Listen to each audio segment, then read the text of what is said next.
so-called Lord's Supper with his disciples before his arrest and eventual death at the cross.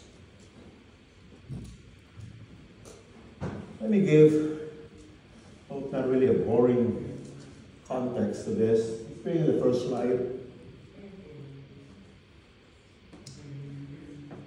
The context of chapter 11 is that Paul heard,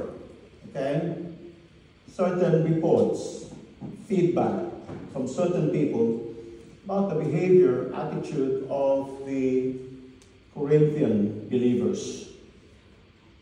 Here in this section that we are looking at, Paul actually confronts the Corinthian church's abuse, not just of public worship in general, but of the Lord's Supper. And according to verse 27, Paul says, that's how I read it, that the Corinthian church did observe, celebrate, commemorate the Lord's Supper in an unworthy manner. Next slide. See, these phrases, look at verse 27 again, in an unworthy manner, and then let him examine himself. You find in verse 28, many Christians have read this, and they can all be extended and applied in many different circumstances. But the caution for us, coming from your Reformation Study Bible note, we have to be careful not to take them out of context. Okay? Like for example, look at verse 29. Verse 29 in your Bible. For anyone who eats and drinks without recognizing the body of the Lord, what does that mean? The body of the Lord. Recognizing or discerning the body of the Lord. Well, one, it could refer to the body of the Lord Jesus Christ that bore all those suffering, or it could refer to the body of Christ, the Christian body. And I prefer to go with the second one. And then look at verse 30. That is why many among you are weak and sick, and a number of you have fallen asleep. Now, many Christians, I believe, have misread verse 30. You are misreading verse 30 if you will think that God brings illnesses, even death, to every Christian who will partake of the supper with an unconfessed sin. The problem here in the church at Corinth was more specific and was more serious. Because Paul earlier pointed out that some Christians were destroying, tearing apart the unity of the Christian body. Look at 1 Corinthians 10:17.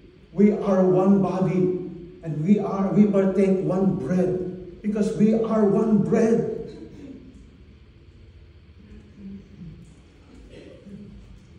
Turn to this verse 17, 1 Corinthians 11:17. This is how Paul starts this section, his discussion, his warning, his way of exposing the abuse of the Lord's Supper that the Corinthian church is guilty of in the eyes of Paul. In the following directives, I have no praise for you, for your meetings do more harm than good. Meetings, public meetings, including Lord's Supper. In the first place, verse 18, I hear that when you come together as a church, there are divisions among you. And to some extent, I believe it. Look at verse 20. When you come together, it is not the Lord's Supper you eat. For as you eat, verse 21, each of you goes ahead without waiting for anybody else, or sharing, or seeing to it that others have eaten. Okay? For as you eat, each of you goes ahead without waiting for anybody else. So one remains hungry, another gets drunk. Think of a modern day potluck. Okay? So believers would bring food to share with others, right?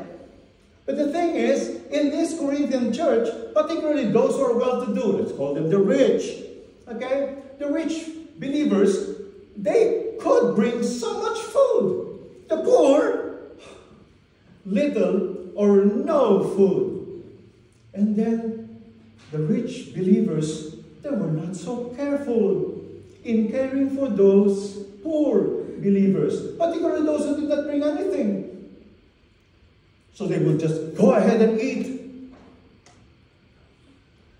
and fill themselves with all the food, and they get drunk. Paul's issue here is not drunkenness.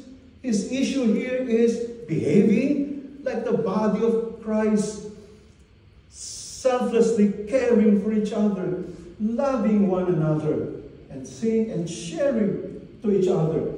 Look at how this section ends. Look at the last two verses.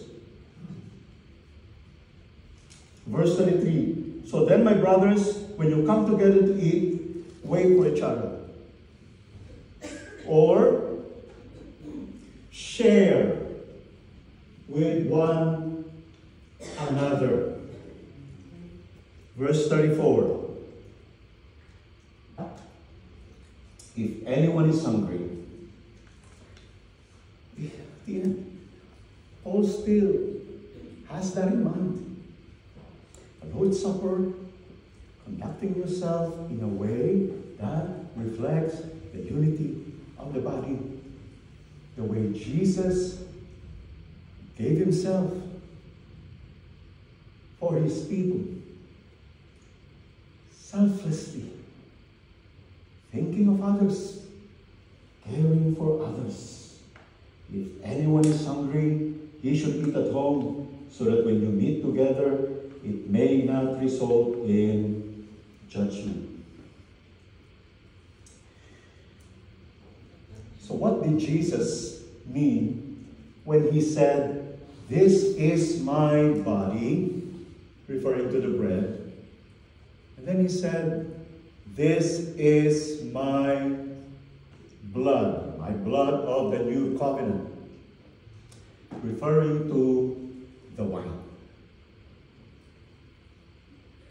What do these statements imply?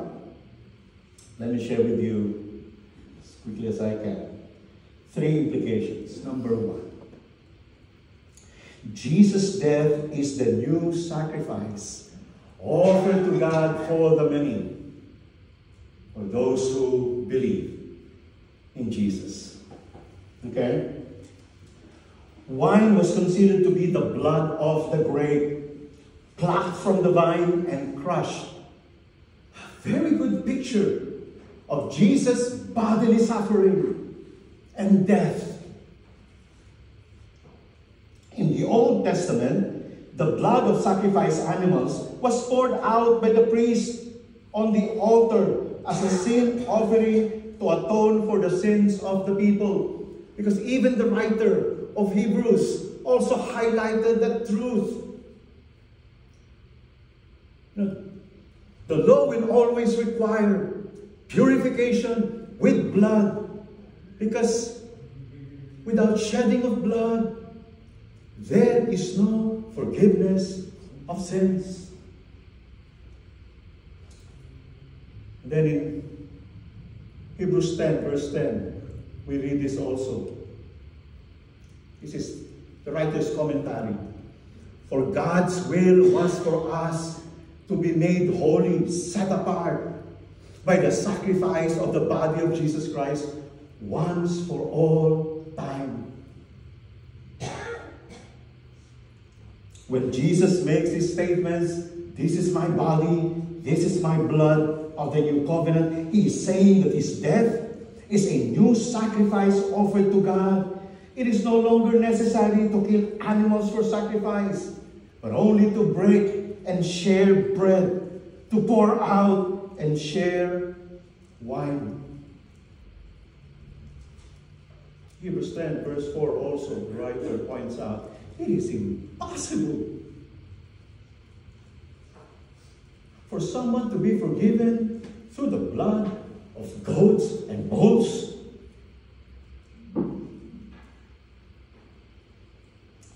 If you are here this morning and you're still struggling with the basic question, how can I be right with God? The Lord Jesus wants you to know that He is the answer to your question.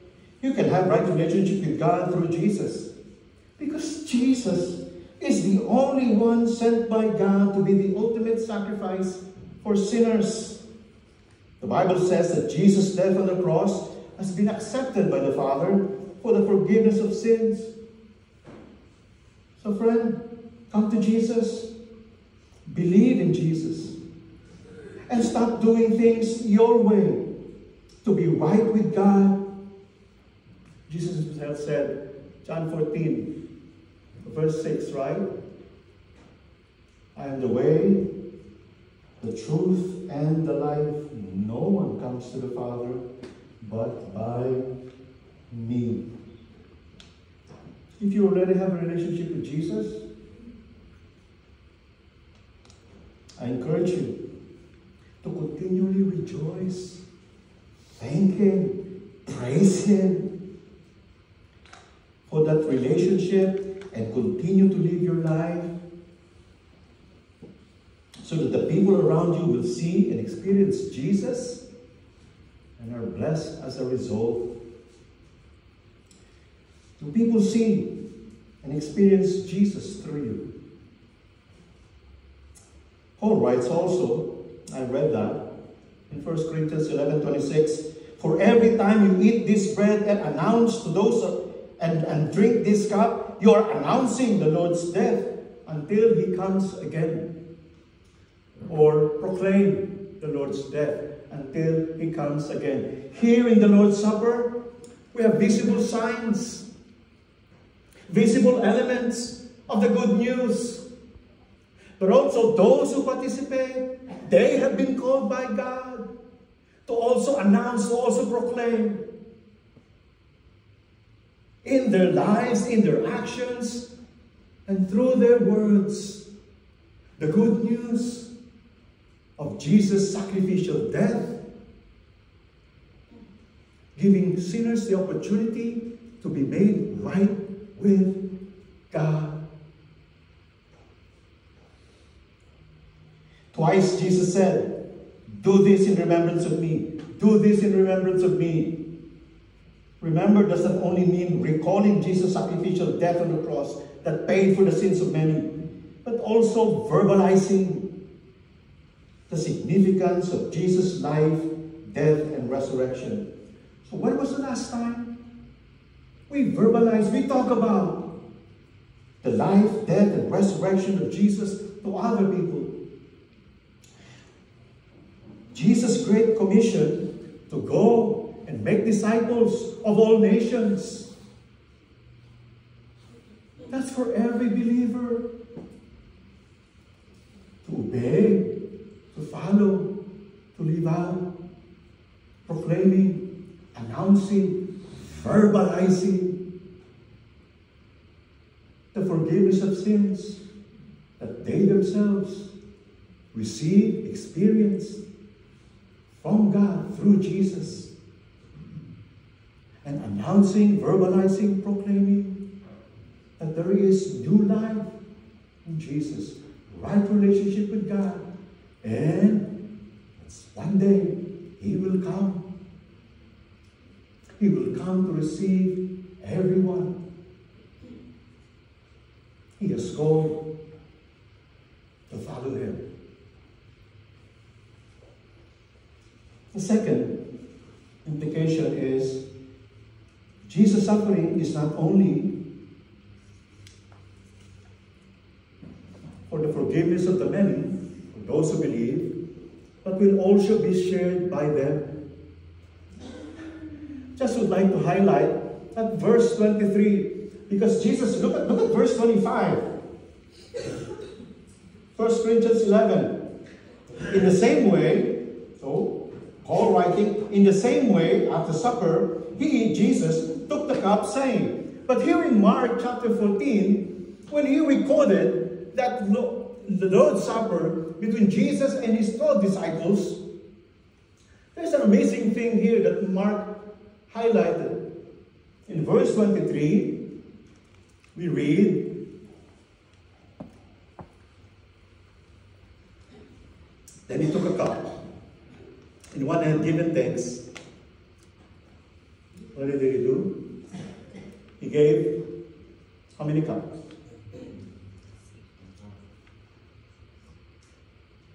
He gave it to them, and they all drank from that one cup." Oh, that's gross! COVID or no COVID, come on, man.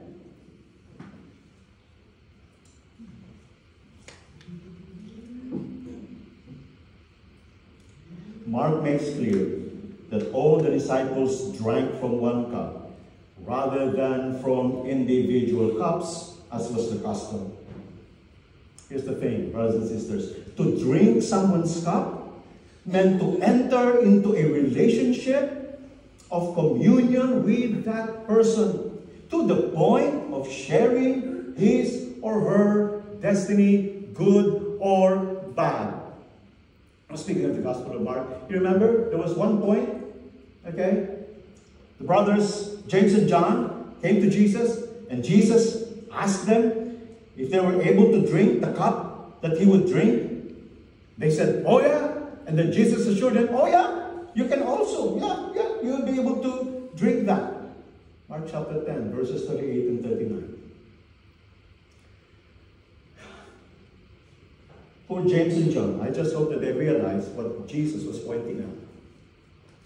You know, drinking my cup is a willingness to suffer.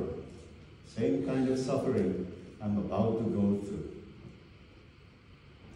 Not only did all the disciples have to accept that their Lord Jesus would suffer many things and be killed, of course resurrected, but they also had to accept that they must follow in the way of their Lord and accept his destiny of suffering for themselves.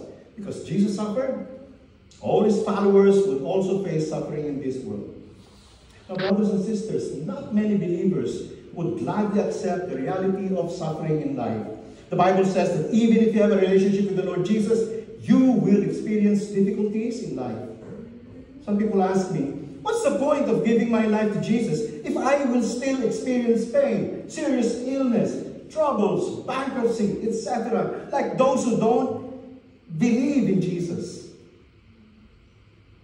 The answer I usually give is John 17, where Jesus prayed for his disciples and for other believers. In verses 14 and 15, Jesus prays this, verse 14, "I have given them your word, and the world hated them."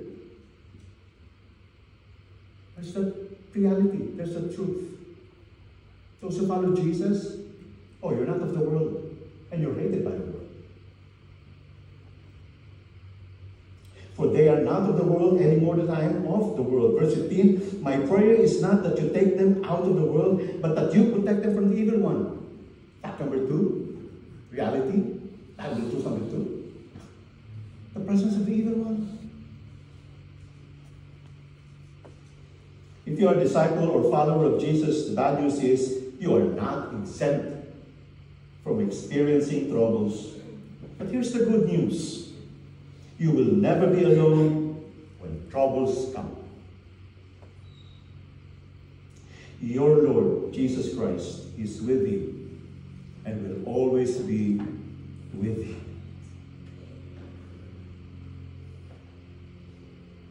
Your Lord Jesus, the Prince of Peace himself, the Lord of Lords,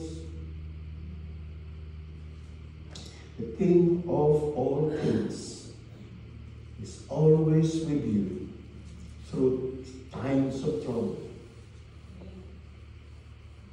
John 16:33. Just give this promise. Give this reality check. Second part. In this world, you will have what? King James got it right, because the word is tribulation. But take heart. Why? Because you're strong enough to resist, overcome temptations, because you have all the resources that you need to buy yourself out of any trouble. Because I have overcome the world. I am always with you. You are my people. I will protect you. I will preserve you. For I am with you always. The third implication is that Jesus' blood sealed a lasting covenant between God and the many, or those who believe. Verse 25, Jesus declares, the second part of that verse, this cup is the new covenant in my blood. Blood sealed or inaugurated a covenant. In Exodus chapter 24, after Moses told all the people all the words of the Lord, particularly the 10 Commandments, and wrote down and then built an altar and read the book of the covenant in the hearing of the people. Verse 8, Moses took the blood and sprinkled it over the people, saying, this is the blood of the covenant that the Lord has made with you in accordance with all these words, the book of the covenant or the 10 Commandments or the instructions of God given to Moses. Jesus' sacrificial death is also a covenant-making event. It's a new relationship, stronger relationship, or better relationship, I should say. Better mediator, better promises, better priest. It does not only mark a new covenant, a new act of redemption, but it also ushers in a new relationship between God and His chosen people. One that supersedes the old. It creates a new covenant community gathered around this communion table. Brothers and sisters, every time we participate in the Lord's Supper, the Lord reminds us that we are His new community of believers, redeemed by the Lord Jesus with His own precious blood. And essential in that word, essential to that word community and its proper understanding is the word unity. The Lord's Supper symbolizes, among other things, the unity of God's people. This is why Paul warned the church in 1 Corinthians 11, verse 27, not to eat the bread and drink the cup of the Lord in an unworthy manner if they continued in their spirit of division.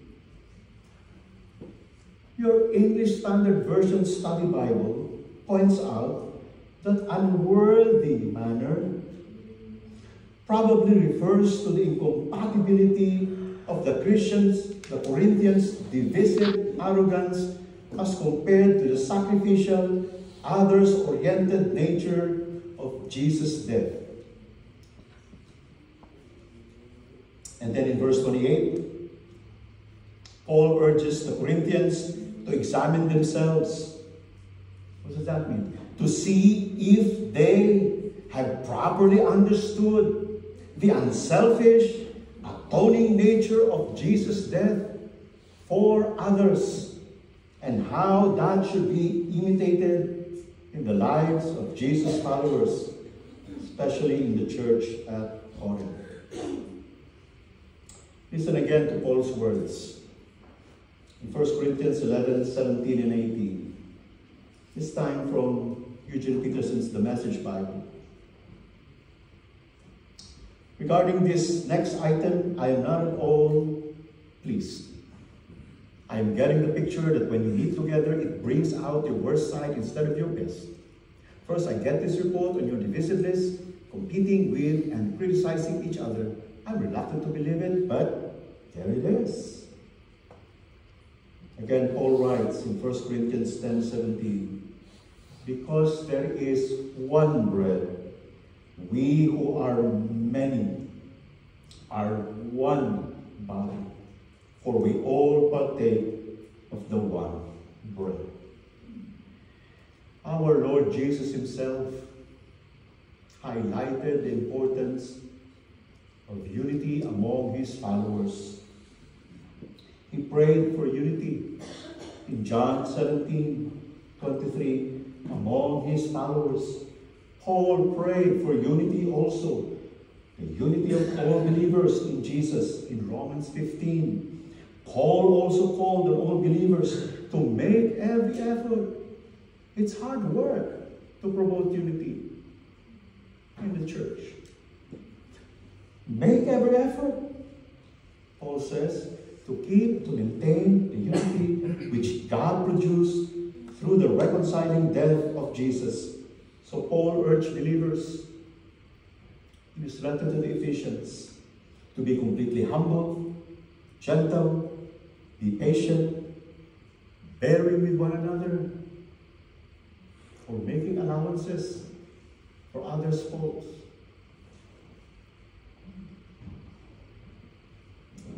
Bearing with one another in love. Let me close. When we participate in the Lord's Supper, we should remember our Lord Jesus Christ, whose suffering, death, and resurrection made us righteous before God. And we have eternal life.